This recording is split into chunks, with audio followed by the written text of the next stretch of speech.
হনো তুমি তো তুই লালির ব্যবসা লো হুজুর লালির ব্যবসা করলে আমি যে লালির ব্যবসা করি লালির একটা সুবিধা আছে লাল লাভ বেশি কেন মাটি ফুরিয়ে এলে আরো বেশি লাভ কেন এটার লগে কিছু মাটি উঠবো যে এটা আবার হালাল এটা তো তার সাধ্যের বাইরে যে উঠবো যে হালাল লালি ব্যবসা করো কারণ একজন ব্যবসায়ী হক ব্যবসায়ী কিয়ামতের ময়দানে নবীদের সঙ্গে হাসর হবে আর একজন মিথ্যাবাদী বক্তা কিয়ামতের ময়দানে ইবরা খাটবে এখন বক্তা উনি ভাগল হয়েছে পড়া নাই লেখা নাই বক্তা আলেম বক্তা কি করে অসুবিধা কি আপনার বাজার মসজিদ ইমাম সাহেব আছে এই ধরনের আলেম ওলাম আছে এরা ওয়াজ করবে আপনারা ভাগল হয়ে গেছে 40,000 আমি রে হামজা এই অমুক অমুক 40,000 60,000 100 জায়েজ আছে কিনা এটা দেখেন এরকম চুক্তি করিয়া ওয়াজ নেওয়া জায়েজ আছে কিনা আল্লাহ হেফাজত করুক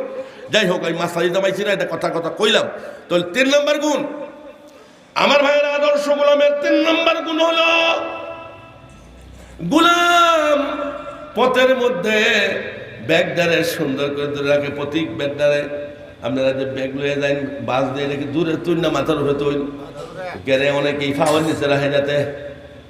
এই বাসের মধ্যে দেহাই থাকতেও পারে সুট থাকতেও পারে নাও থাকতে পারে কিন্তু আপনি যে কবর পর্যন্ত যাইবেন জীবনের রাস্তাগুলাম তোমার মনিবের যেতে কয়বরগঞ্জ পর্যন্ত যাইতে যে রাস্তা ডাইনার মধ্যে বিশ্ব ডাকাইত বা সুর আছে কিনা এটা কেডা হ্যাঁ মারহাবা শয়তান আছে নিশ্চিত এই জন্য আমল নামাটা ধরে রাখো তার মানে সাবধান এমন এক কাম করবা তুমি এখানে ওয়াজ অবশ্য আবার এক বন্ড ফিরাইছে ফিরাই কোনো মাছ লাগতো না এক সেজদা দিলে পরে যে পাপ ফটে বন্দার কি শক্তি আছে এত ভাব করে অথবা দল যায় শাহজালালের দরবারে ওইনে গেছে তোমার একটা বাচ্চা নাই এমনি তুমি কইতাছ রে বাবা বাবা শাহজালাল একটা ছেলে দে রে বাবা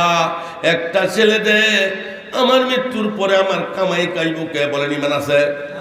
পাগলা মসজিদে দেখছি অনেকেই কয় পাগলা বাবা একটা ছেলে দে ইমান আছে বাড়ি বাড়ি আর লাত্তি বাড়ি এরপরেও কি করতাম বলেন এরপরেও মানে না কেন শিরিক এই জন্য শিরিক যদি কেউ করে আল্লাহ বলেন ওই না শিরাকতা যদি শিরিক করো লায়াহা বাতান না মালুকা আমল নামায় যে নেকগুলি জমাইতা এই জমানো নেকগুলি বরবাদ হয়ে যাবে বরবাদ হয়ে যাবে